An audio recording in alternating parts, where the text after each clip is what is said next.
Okey, korang pernah dengar tak terms Chipageddon? Chipageddon adalah keadaan bila mana manufacturer chip tak boleh nak supply chip diorang kepada car industry, smartphone industry dan GPU industry, which is graphic card lah. Ini membuatkan berlakunya shortage dalam GPU supply, car supply dan smartphone supply. Even Samsung sendiri diorang mengaku dan diorang struggle nak fulfill order untuk produk diorang sendiri. Bukan tu saja, Qualcomm, company yang buat modems dan processor pun hadap benda yang sama. Okay, normally untuk kereta yang baru, 100 microprocessor diperlukan untuk monitor engine dan safety system, sebagai contoh GPS dan driver assistance. But unfortunately, manufacturers tak boleh nak supply semua tu dekat diorang.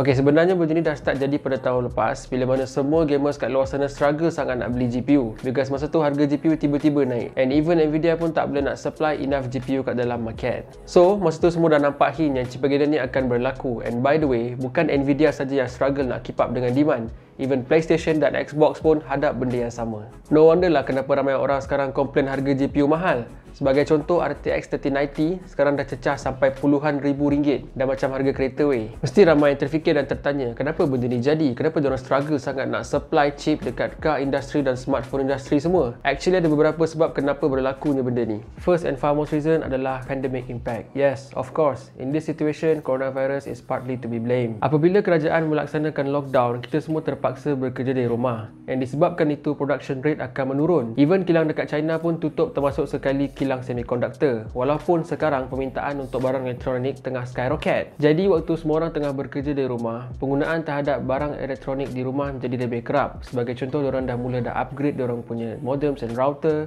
Inilah sebab sebelum ni semua dah dekat office, semua dah disediakan wifi. So bila terpaksa bekerja dari rumah, diorang kenalah upgrade modem dan router untuk dapatkan internet laju. Secara tak langsung benda ni meningkatkan lagi demand terhadap barang elektronik. Okay, kita baru cakap pasal kerja. Belum lagi kita cakap pasal masa untuk diorang entertain diri diorang. Sebagai contoh, nak tengok Netflix, nak tengok movie, nak main game dan sebagainya lah. Padahal sekarang kita tahu yang kilang semua tutup due to pandemic, tapi demand masih lagi tinggi. So, kat sinilah sebab kenapa berlakunya chip shortage tu. Okay, selain daripada pandemic, ada beberapa sebab lagi kenapa Chipageddon ni berlaku, dan benda tu adalah 5G infrastructure. Kita sekarang berada di zaman ataupun era digital bila mana teknologi bergerak dengan sangat laju. Setiap hari ada je teknologi baru yang keluar. Nak-nak pula sekarang tengah kecoh pasal 5G networking. The rollout of 5G meningkatkan lagi demand ataupun permintaan terhadap chip ataupun microprocessor. Dah lah sekarang tengah pandemik, lepas tu 5G pula baru nak keluar. Benda ni yang menyebabkan keadaan menjadi lebih parah. Kalau nak suruh diorang buat banyak kilang untuk produce chip pun bukan senang. Nak buat tu mengambil masa 18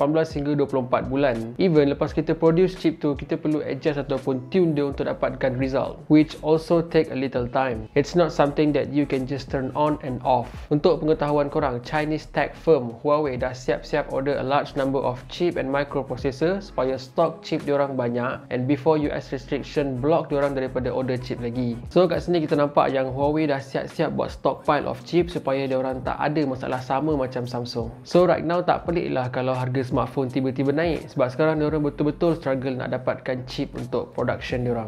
Okay, so advice saya untuk korang, kalau boleh hold dulu kalau ada niat nak beli smartphone ke, kereta ke dan sebagainya, sebab sekarang chip supply memang tengah betul-betul kurang. So jangan terkejut lah kalau korang pergi kedai nanti tiba-tiba nampak harga smartphone naik. And kalau boleh tunggu je dulu pandemik ni berakhir and semuanya reda dan stabil balik. Tapi kalau korang ada duit yang banyak ataupun tak kisah nak spend lebih, then just go for it. Sebab walaupun sekarang harga GPU ke, harga kereta dan harga smartphone tengah naik, tapi ada je saya nampak yang dia still lagi beli. Maybe dia dah lama mengidam ataupun dia just ada duit yang banyak. Kalau macam tu tak apalah, tak kisah ikut orang. And actually ada banyak lagi sebab kenapa harga barang elektronik sekarang naik. Sebagai contoh, harga GPU naik bukan hanya sebab Chipageddon, tapi sebab minus GPU, scalper GPU dan sebagainya. Tapi saya rasa kalau saya cerita pasal scalper GPU and minus GPU, mungkin video ni akan dipenuhi dengan cacian dan makian. Tapi tak apalah, saya rasa saya akan cerita pasal scalper and minus GPU pada video akan yang lain. So in a way, conclusion dekat sini, the main reason kenapa Chipageddon ni berlaku adalah disebabkan pandemik yang berlaku sekarang. Tapi bagi saya, to be honest, kita tak boleh nak salahkan pandemik ni 100%. Because benda ni datang dalam keadaan yang kita sendiri pun tak tahu dia nak datang. Tak ada siapa pun yang tahu yang pandemik ni akan datang pada tahun 2020. So kita memang totally unprepared for the situation. So what can we do right now adalah bersabar dan tunggu je coronavirus ni hilang dari bumi. Jangan risau sebab lepas dia semua benda ni habis, semuanya akan kembali seperti biasa, insyaAllah.